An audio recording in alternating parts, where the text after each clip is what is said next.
Bonsoir Alimonote, bonjour ou bonsoir selon vous surfez. Aujourd'hui, nous recevons le regroupement général des Sénégalais du Canada.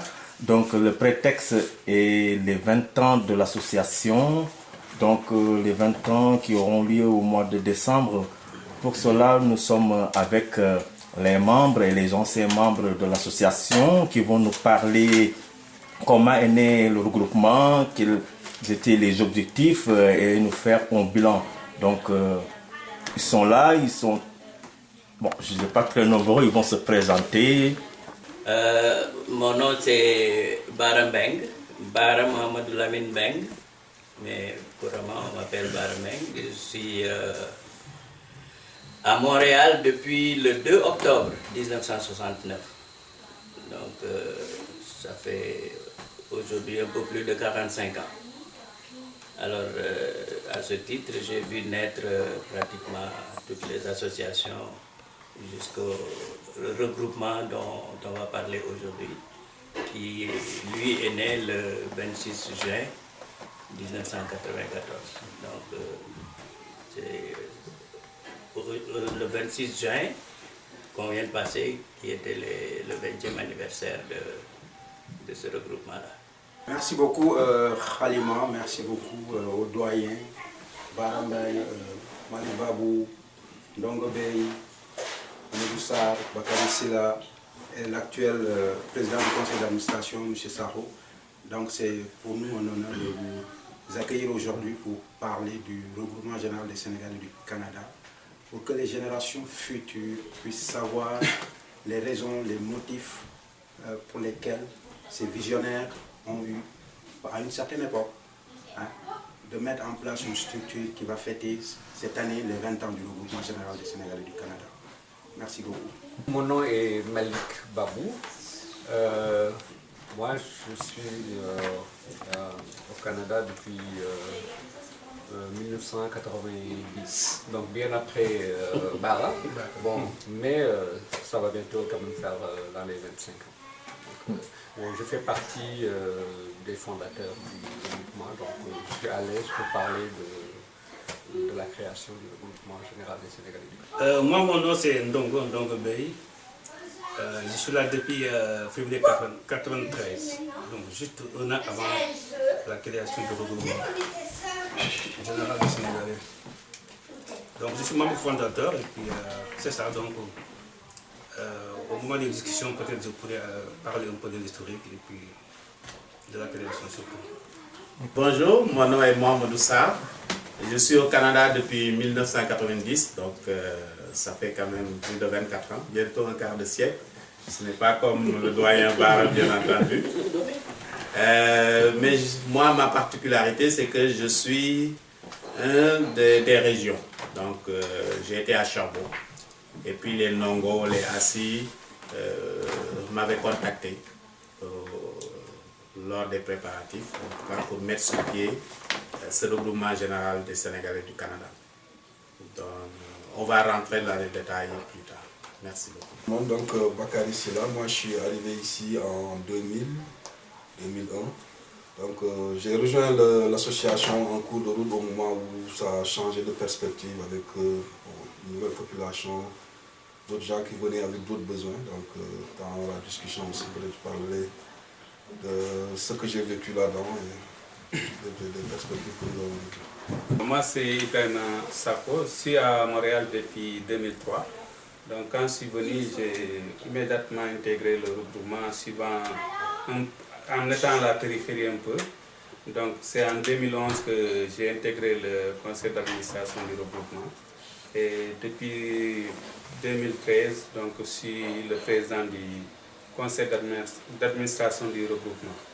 Quels sont les mobiles de ce regroupement? Pourquoi vous avez senti la nécessité de créer ce rassemblement?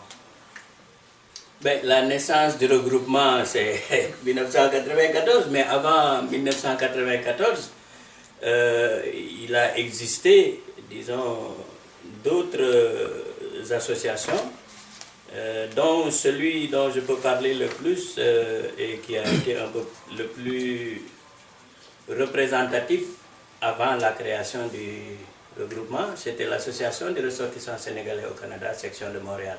Mais il faut dire qu'avant ça, je ne sais pas si nous étions visionnaires comme Amara voulait le dire, mais nous avons d'une certaine façon suivi,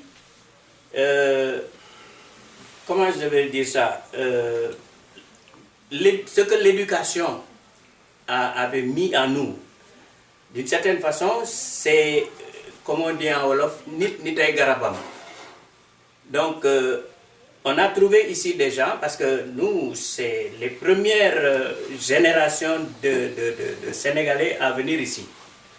Moi, je pense que je faisais partie de la deuxième cohorte d'étudiants. Mais avant ça, il y a eu des stagiaires.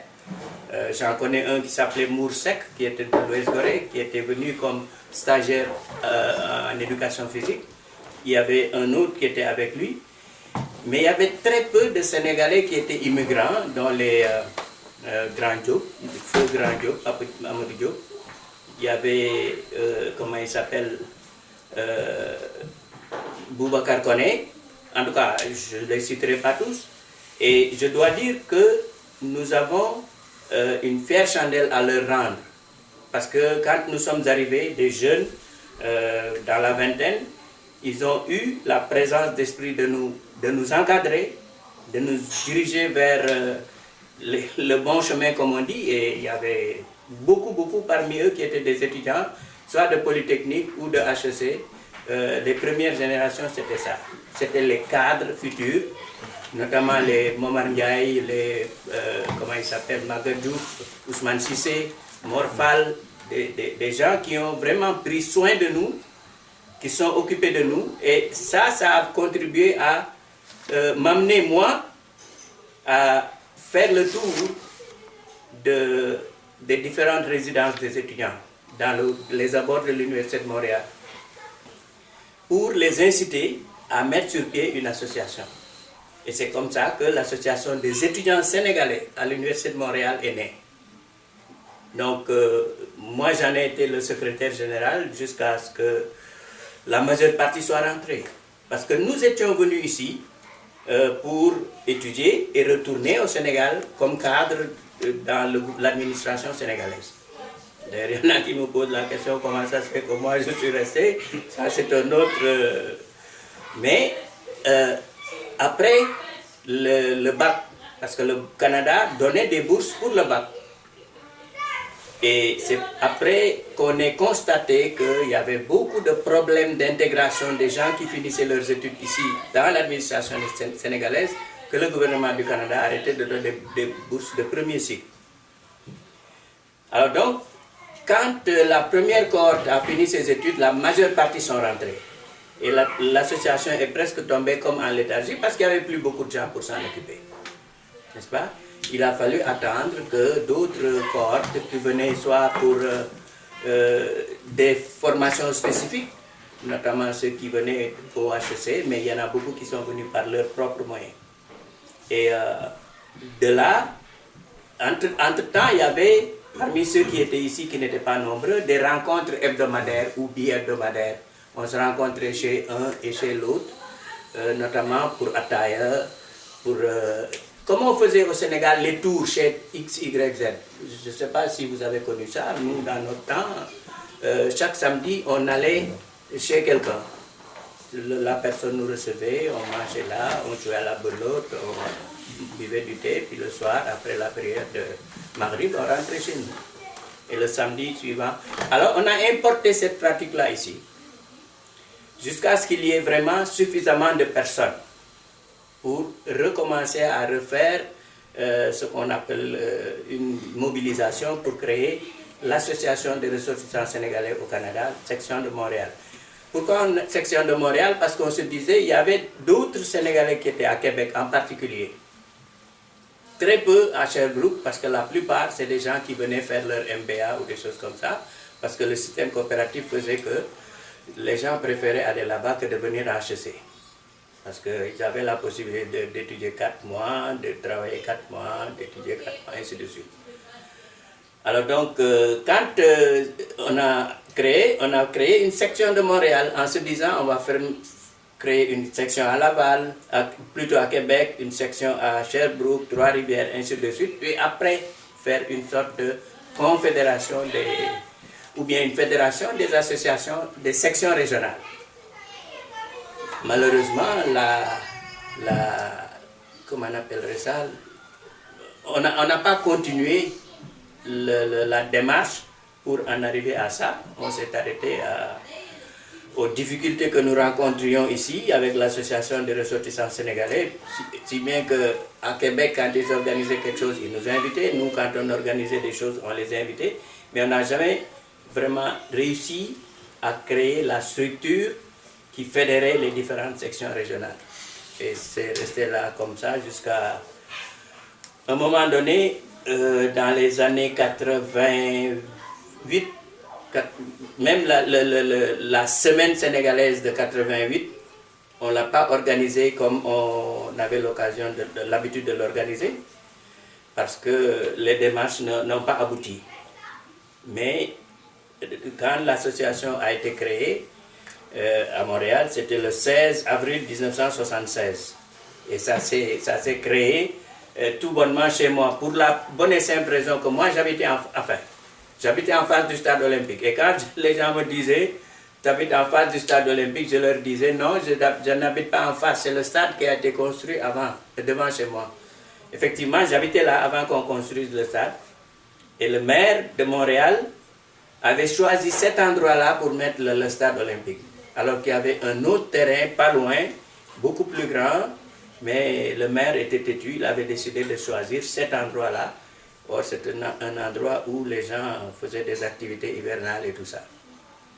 Alors donc, c'est pour ça que je le laissais en face aux gens. Je disais non, ils ont construit le stade en face de chez moi. Et d'ailleurs, la rue s'appelait Boyce et a fini par s'appeler Pierre de Coubertin.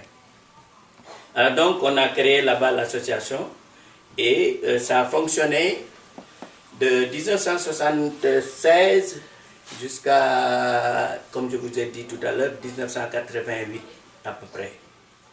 Et à partir de ce moment-là, ça a commencé à vivoter, ça s'est splitté en trois, parce que les gens trouvaient que les réunions étaient non seulement trop longues, mais trop compliquées, on ne commençait jamais à l'heure, etc.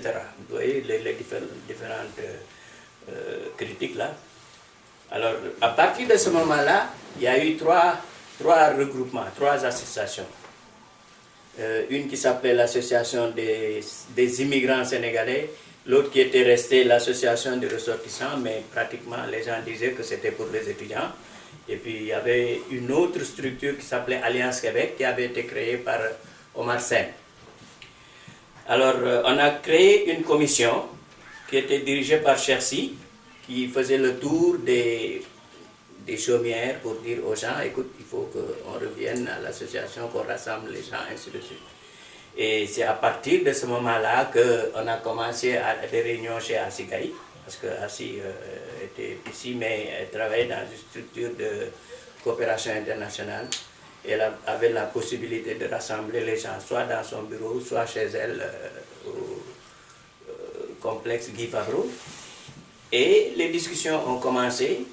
Et à un moment donné, bon, il y a eu une entente pour vraiment ressouder les différents éléments pour donner naissance à cette structure-là qui, finalement, bon, chemin faisant, les autres peuvent, comment dirais-je, faire le lien, parce qu'ils ont été, à partir de ce moment-là, ils ont pris le train en marche, et puis pratiquement c'est eux qui ont tout, comment dirais-je, recollé pour arriver à... Ils ont fait partie soit des comités ad hoc ou des choses comme ça pour prendre le ballon au vol, quoi. Juste pour enchaîner sur ce que disait mon ami Mara, il faut se rappeler qu'on on se trouvait au début des années 90. Okay. Et le début des années 90, à ceci de particulier que la communauté sénégalaise était vraiment, disons, était peu nombreuse, d'une part. Il y avait parmi les caractéristiques, c'était pas comme maintenant, là. C'était à peu près, je sais pas, une centaine de personnes à Montréal, quelques-uns à Trois-Rivières, quelques-uns à Québec. Là. Donc ça n'a rien à voir avec ce que vous connaissez maintenant. Elle était vraiment très peu nombreuse et elle était éparpillée. Parfois on entend parler de quelqu'un en Abitibi, un autre gars se trouve à Chicoutimi, etc. Elle était vraiment très éparpillée. Et puis elle était plutôt jeune et plutôt estudiantine. C'était essentiellement des étudiants à part quelques-uns, dont Barra, les Omar Bloom, etc. C'était essentiellement une population estudiantine. Et il y avait donc des associations, disons, qui existaient, des formes, disons, associatives qui existaient, il les a énumérées, mais elles étaient très spécialisées et parfois aussi très particulières.